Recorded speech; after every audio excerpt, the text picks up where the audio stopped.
Yuma Daf Kaf Amud Aleph. Bonjour chers amis. Nous prenons 5 lignes avant la fin du Hamoud précédent. Alors, vous vous souvenez que il y avait les gens importants d'Yerushalayim qui venaient étudier au Beth Amikdash pour que le Kohen Gadol ne s'endorme pas.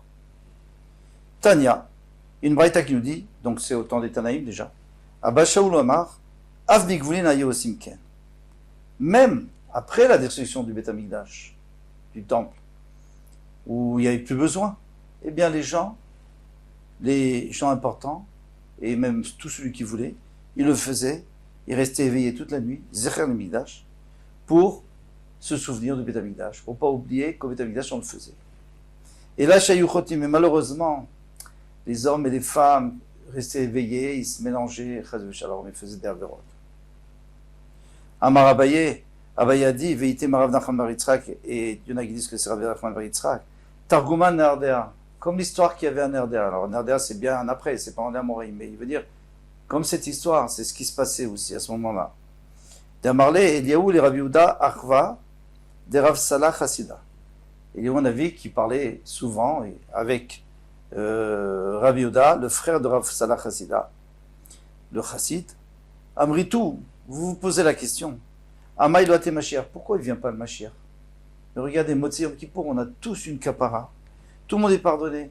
Alors, nous on sait que le Mashiach, il peut venir pour 2 raisons. Ou alors parce que c'est terminé, c'est le moment, la date butoir. Ou alors, parce que ça c'est Beito. Ou alors, Acheshana, Achishena. Ou alors, Hachem dit, moi je vais la devancer parce que vous êtes des tzadikim. Eh bien, Motzi Yom Kippour, il peut venir, il n'y a pas de problème, tout le monde est tzadik. Alors il dit, mon avis, c'est pas vrai ça. Veina Yumade Kippour, tu es d'accord avec moi que maintenant c'est Yom Kippour. Veivol Kama Betulata Benardea. Et il y a eu plusieurs vierges qui ont été maltraitées, qui ont malheureusement ce jour de Yom Kippour. Vous vous rendez compte?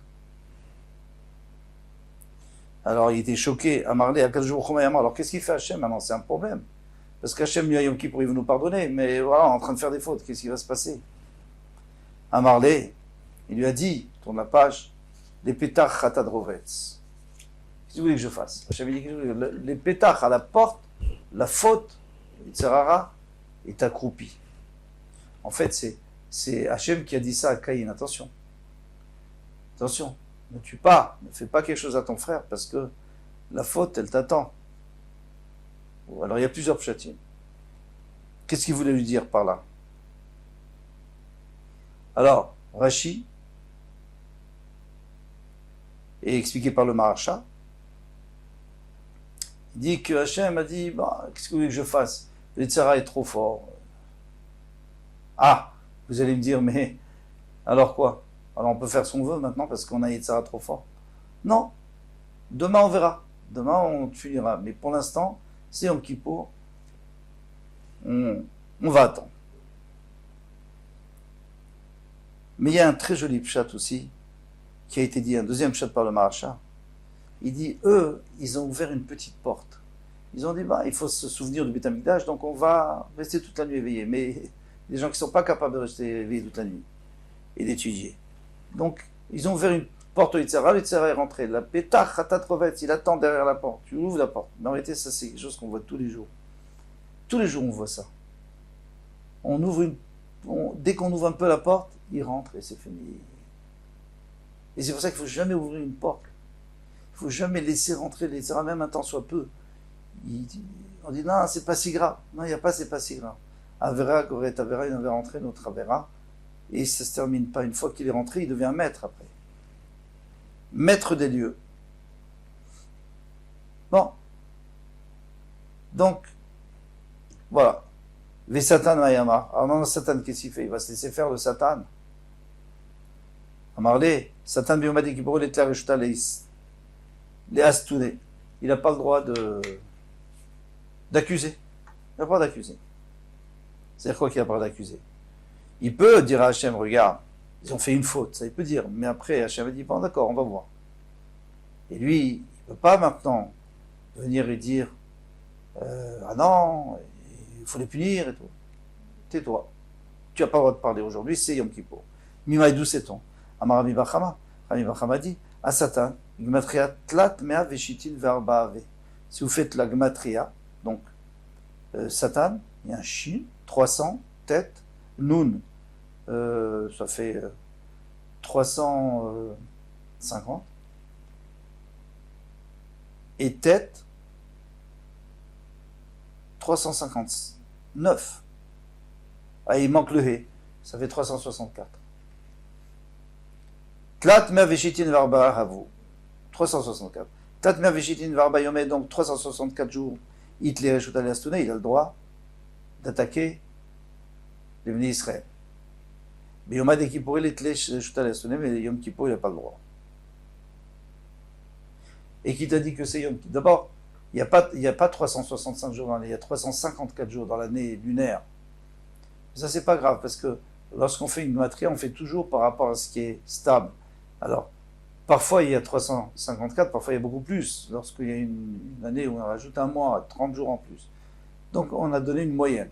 Eh bien, ça. Maintenant, qui t'a dit que c'est Yom Kippour? Peut-être que c'est, je sais pas moi, Chanukah qui dit que c'est Yom Kippour, qu'il n'a pas la possibilité d'accuser. C'est Mistaber. Pourquoi? Parce qu'Hachem veut nous pardonner. Et s'il lui l'accuse, il ne pourra pas nous pardonner. Matnitin. Donc maintenant, la nouvelle Mishnah. Alors on a terminé, et on a empêché de dormir. Maintenant, c'est bon. Maintenant, il va commencer à travailler. Une fois qu'il va travailler, il ne va plus s'endormir.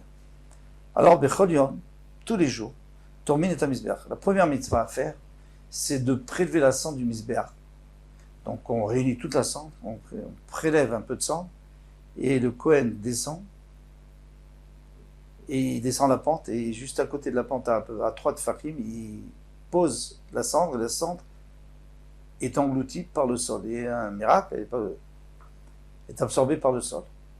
Maintenant, qu'est-ce qui doit faire ça à Yom Kippour? Est-ce que c'est le Kohen Gadol ou pas? Si on dit que c'est le Kohen Gadol, donc il va faire ça, il va falloir faire plus tôt pour qu'il soit prêt pour la Avoda. Si on dit que c'est quelqu'un d'autre, alors ce ne serait pas nécessaire. Et pourtant, ici, on va voir qu'il faut le faire plus tôt. Mais déjà, on va avancer dans la Gemara. Qu'est-ce qu'on dit dans la Gemara? Lorsque le Gever appelle. Alors, qui est ce Gever? Machloket. On va voir dans la Gemara, est-ce que c'est le coq ou c'est le Kohen qui est responsable de réveiller tout le monde? Au Samuchlo, ou alors proche de ce moment. Un peu avant, un peu après. Mais d'ailleurs, à Yom Kippour, il faut partir de Chatzot. Pourquoi? Parce que si on fait ça juste le matin, il y a un problème. C'est que le Kohen Gadol doit déjà commencer son travail.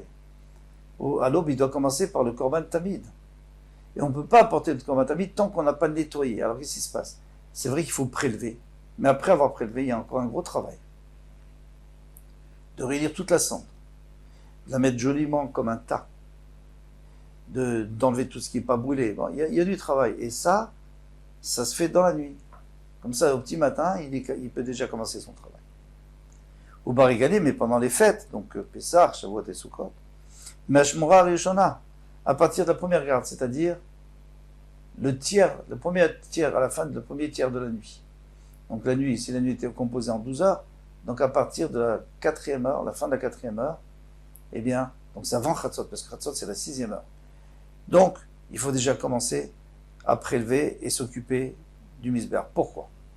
Parce que pendant les fêtes, il y a beaucoup plus à faire pour nettoyer, pour faire que ça soit tout prêt. Pourquoi? Parce que on a fait énormément de korbanot hier. Et demain, on va aussi en faire énormément. Donc on va commencer très tôt demain. Et il y a énormément de cendres. Donc il y a un gros travail. Donc on va le faire plus tôt. Et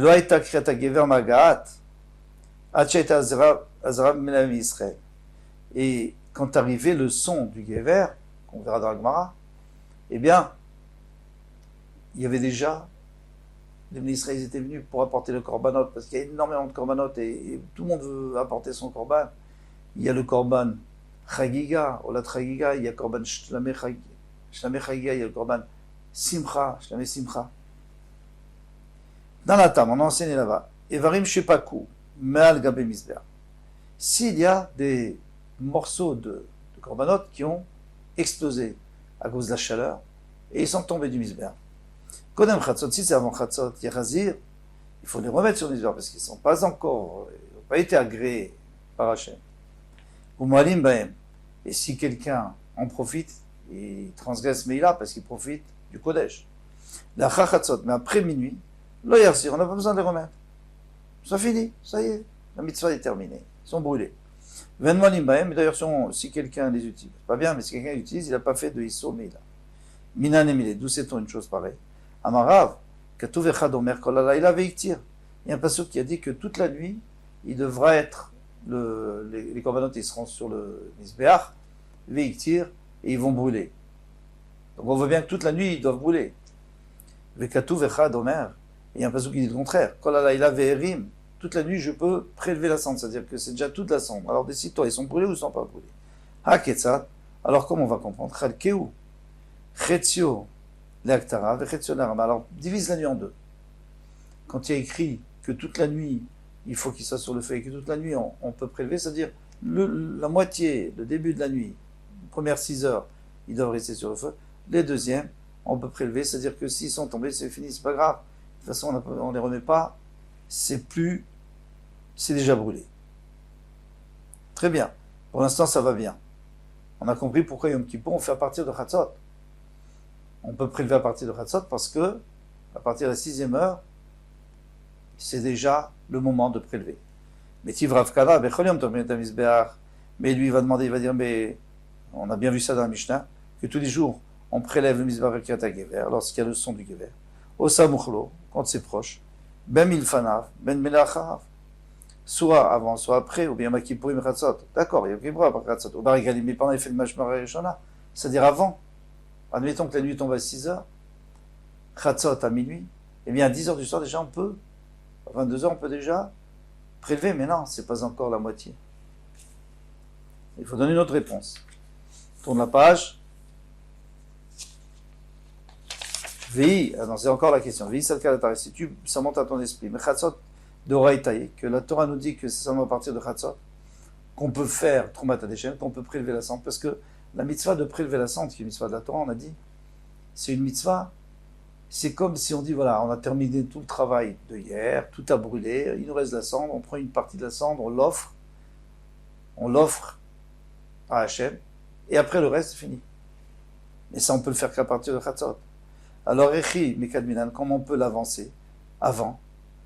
Vechi Me'acharinan. Alors, ils ont mis entre parenthèses, parce que Rachid n'a pas voulu dire Vechi Me'acharinan, parce qu'après, c'est sûr qu'on peut le faire, mais avant Chatzot, on ne peut pas faire. Tosfot dit, pourquoi pas? Si tu dois le faire à Chatzot, alors tu n'as pas le droit de le faire après non plus. C'est-à-dire, Zezim, Magdim et Mitzvot. Les Zezim, les Kohanim, ils sont Zezim, ils font vite, ils sont rapides, alors qu'est-ce que tu attends? Il faudrait le faire toujours à Chatzot, il ne faudrait pas attendre le matin. Et là, Rabbi Yochanan dit, Mimash, Mashenemar, Kol Halayla. Puisqu'il écrit toute la nuit. Et Nyodehaché ou Adaboker, alors pourquoi il écrit Adaboker jusqu'au matin? Bien sûr, toute la nuit c'est jusqu'au matin. Matin Moudlomara Adaboker. Alors pourquoi on nous a dit jusqu'au matin?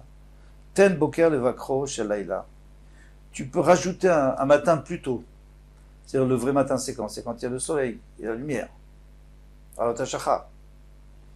Ici, il te dit, tu peux déjà avancer, si tu veux, à partir de Chatzot.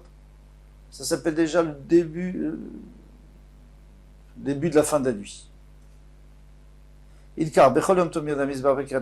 Alors, tous les jours on fait le matin au Samuchlo parce que c'est ça le vrai matin. Ben Milfan Ben Me'acharav. Et ça guère, ça suffit. Pourquoi? Parce que voilà, c'est rapide. On le fait puis c'est terminé. Et après, on arrange un peu, on arrange bien. Et le temps qu'on apporte le Korban Tamid, tout est en règle. Yom Kippourim Dikar Chutshadei Kohen Gadol. Mais Yom Kippourim, je me permets d'avancer un peu parce que c'est très court, où il y a la fatigue du Kohen Gadol, parce qu'il a beaucoup de travail à faire, il faut qu'il se dépêche avant qu'il ait vraiment faim et qu'il soit faible. Avdinan Mechatzot, alors on fait à partir de Chatzot. Au Barigalim, une fichée Israël, et pendant les fêtes où il y a beaucoup de Bnei Israël qui apportent des korbanot, chez korbanot, il y a beaucoup de korbanot.